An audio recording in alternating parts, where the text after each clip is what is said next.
Exercise 16B question number 3। तो आपको एक फिगर दे रखी है जिसमें ए बी, ये वाली ए बी, ये साइड है रेगुलर पेंटागन की। रेगुलर मतलब जिसकी सारी साइड्स क्या होती हैं, इक्वल। एक ऐसी फिगर जिसकी सब साइड्स इक्वल होती है, पेंटागन। पेंटा मतलब क्या होता है, 5। तो इसका मतलब क्या है कि जो फिगर है उसकी 5 साइड्स इक्वल है। और ये जो बी सी दे रखी है आपको, बी सी, ये साइड है रेगुलर हेक्सागन की। हेक्सा मतलब होता है 6, तो मतलब ऐसी फिगर जिसकी 6 साइड्स है, रेगुलर है, उसकी बी सी साइड है। ए बी साइड है पेंटागन की और ये बी सी साइड किसकी है, हेक्सागन की। मुझे फाइंड आउट करना है angle A O B O C.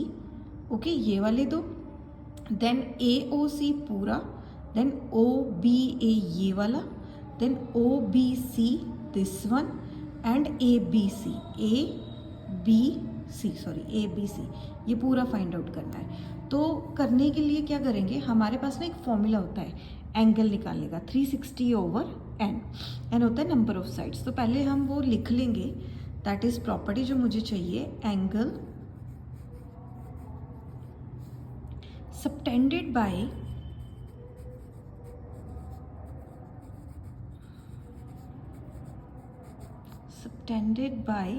each side of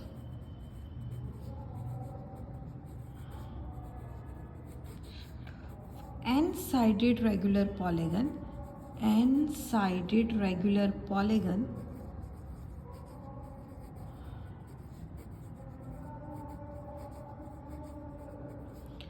at the center of circle।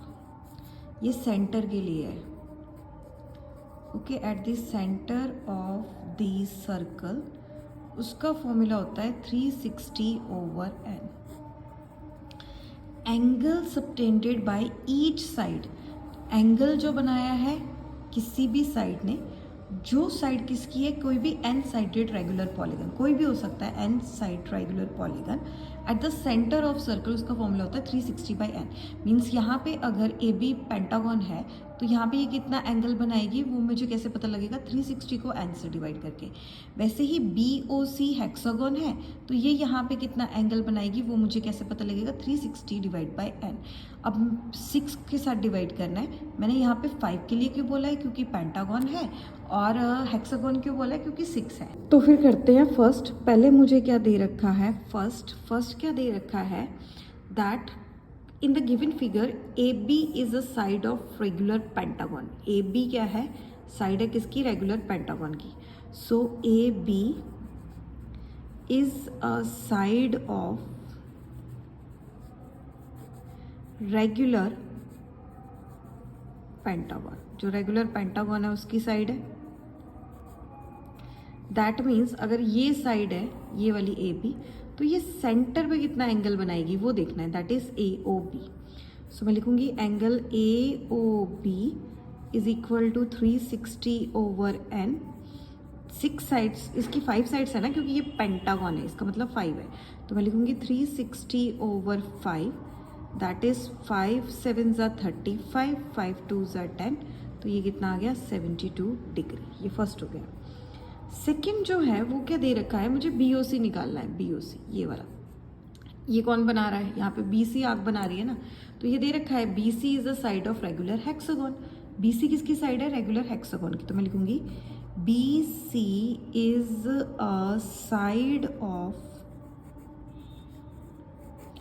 Regular hexagon.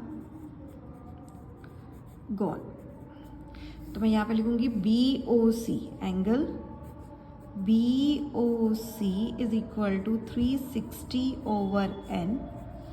सो यहाँ पे हेक्सा है, हेक्सा मतलब होता है 6, सो ये आ जाएगा 360 ओवर 6, दैट इज 6 6 36, 60 डिग्री। तो इसने कितना एंगल बनाया है, 60 डिग्री। तो ये वाला मैंने निकाला, ये क्या था, 72 डिग्री, ये कितना आ गया, 60 डिग्री। तो मेरे पास ए ओ बी निकालना था, 72 आ गया, बी ओ सी निकालना था, 62 आ गया। अब ए ओ सी निकालना है, ए ओ सी, तो मतलब ये पूरा होगा ए ओ सी, तो प्लस हो जाएगा, मतलब ये पिज्ज़ा और ये पिज़्ज़ा क्या हो जाएंगे, प्लस। तो मुझे थर्ड में क्या निकालना है, एंगल ए ओ सी जो क्या प्लस होगा angle A O B plus of angle B O C that is 72 degree में 60 प्लस कर दो तो ये कितने आ गए 2 6 6 12 132 डिग्री। तो ये तो हो गया। अब मुझे निकालना है फोर्थ एंगल। फोर्थ एंगल क्या है ओ बी ए सॉरी ओ बी ए मतलब ये चीज़ निकालनी है ये वाली। देखो इसे निकालने के लिए पहले ये एक तो इस साइड से जा रहा है और एक इस साइड से जा रहा है मतलब ओ और ए के साथ कनेक्शन है तो हम पहले ये वाली ट्राइंगल ले लेंगे। तो मैं लिखूंगी इन ट्राइंगल ओ बी ए। अब ध्यान से देखो इन ट्राइंगल ओ बी ए में O A and O B radius of circle है ना, ये यहाँ से यहाँ तक, ये यहाँ से यहाँ तक सर्कल है, सर्कल का रेडियस है। तो मैं लिखूंगी क्या O A is equal to O B, इसको लिखते हैं रेडियस ऑफ सर्कल और रेडियाई ऑफ सर्कल क्योंकि दो हैं रेडियाई ऑफ सर्कल तो ये इक्वल हुए। और अगर ये इक्वल होते हैं तो इनकी ऑपोजिट साइड्स भी क्या होंगी इक्वल, मतलब सॉरी अगर ये दोनों साइड्स मतलब ओ ए किसके इक्वल है ओ बी के तो इसके सामने जो एंगल बन रहा है वो भी इक्वल होगा। सो ओ ए के सामने बन रहा है ओ बी ए और ओ बी के सामने क्या बन रहा है ओ ए बी, ये दोनों एंगल आपस में इक्वल होंगे क्योंकि ये दो लाइंस क्या है इक्वल है। और अगर किसी ट्राइंगल के दो ऑपोजिट साइड्स इक्वल हो तो उनके ऑपोजिट एंगल्स भी क्या होते हैं इक्वल। तो मैं लिखूंगी यहाँ पे O B A is equal to angle O A B, इसको मान लो एक्स से कि ये एक्स है। प्रॉपर्टी क्या लगेगी angles opposite to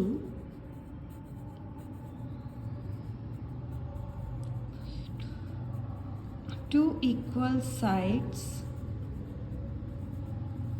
are equal, वो इक्वल हो गई। ओके तो हम चलते हैं इस ट्राइंगल में ओ बी ए। तो मैं लिखूंगी इन ट्राइंगल ओ बी ए। इसमें देखो एंगल सम प्रॉपर्टी लगाते हैं तो एंगल सम प्रॉपर्टी में क्या होगा ये वाला एक्स है ये वाला x है और ये 72 है, इनका सम होगा 180 डिग्री। तो मैं सीधे लिख देती हूँ x plus 72 is equal to 180 degree. x plus X हो गए 2x plus 72 degree is equal to 180 degree.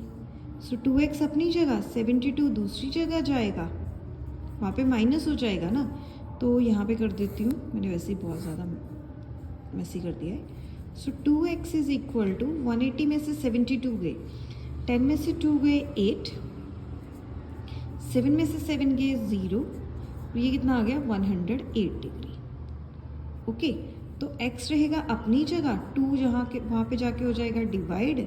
सो ये आ गया आपका x कितना 2 5 ज़ा 10 2 4 ज़ा 8 54 डिग्री। सो x किसके इक्वल था इसके angle O B A is equal to angle O A B is equal to 54 degree. तो मैंने ये भी निकाल लिया जो मेरे पास था ओ बी ए। अब मेरा बचा ओ बी सी। ओ बी सी मतलब ये वाली चीज़ मुझे निकालनी है और ये वाली, इसे भी ऐसे ही करेंगे, ये रेडियाई है ये भी रेडियाई है, दोनों सेम है तो ये ऑपोजिट एंगल्स इक्वल होंगे है ना। तो इसमें हम लगाएंगे एंगल सम प्रॉपर्टी और उसके साथ मेरा ये निकल जाएगा दिस वन। तो अब इसको करते हैं इन ट्राइंगल तो अब लिखते हैं in triangle O B C. Okay इसमें देखो कि जो ओ बी है और ओ सी है वो रेडियाई ऑफ सर्कल है। देखो ये जो ओ बी है और ये जो ओ सी है ये दोनों रेडियाई ऑफ सर्कल है। तो मैं इनको लिखती हूँ O B is equal to O C, इसे मैं लिख सकती हूँ रेडियाई ऑफ सर्कल। और अगर ये रेडियाई ऑफ सर्कल है तो इनके ऑपोजिट एंगल्स इक्वल होंगे। ठीक है तो यहाँ पे क्या आएगा angle O C B is equal to angle O B C, इसको आप मान लो y से। तो प्रॉपर्टी हम लगाएंगे angles opposite to two equal sides are equal, तो ये क्या होंगे इक्वल। तो हम इस ट्राइंगल में चलते हैं, इसका लिखेंगे in triangle O B C. Angle sum property लगाएंगे, पहले लिखेंगे हम लोग सीधा ही y plus Y plus of angle, आपको एंगल लिखना है एंगल लिख लो, वैल्यू लिखनी है तो वैल्यू लिख लो। ये आ गई बी ओ सी वही निकाला था ना हमने, ये 60 डिग्री आया था, तो मैं यहाँ पे लिखूँगी B O C is equal to 180 degree. यहाँ पे आप लिखो angle sum property of a triangle, angle sum property of a triangle. 2y BOC कितना निकाला था 60 degree is equal to 180 degree. अब ये उधर जाएगा, 2y is equal to 180 minus of 60, 2y कितना आ गया 120, तो आपकी y की वैल्यू कितनी आ गई 60 डिग्री। अब y 60 आ गया, y 60 मतलब आपने अभी निकाला था OCB, ये भी 60 आ गया, और OBC कितना आ गया 60 डिग्री, तो ये तो हो गया। अब क्या निकालना है, तो ये चीज़ मेरे पास कितनी आई आपके पास 60, ये वाली भी 60 आ गई, ये इक्विलेटरल ट्रायंगल हो गई 60। अब क्या निकालना है ABC।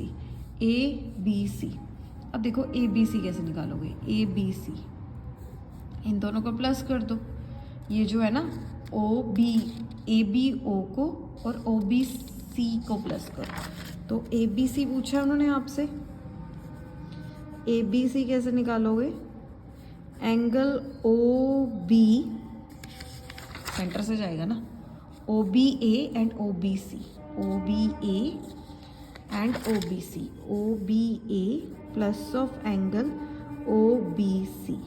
एक तो मैंने निकाला था ये वाला 60 डिग्री, जो पिछले वाला आया था वो 54 आया था, हमने निकाला था, तो ये कितना आ गया 4, 6 प्लस 5 कितने आ गए 5 5 10 114 डिग्री। तो ये हो गया हमारा क्वेश्चन।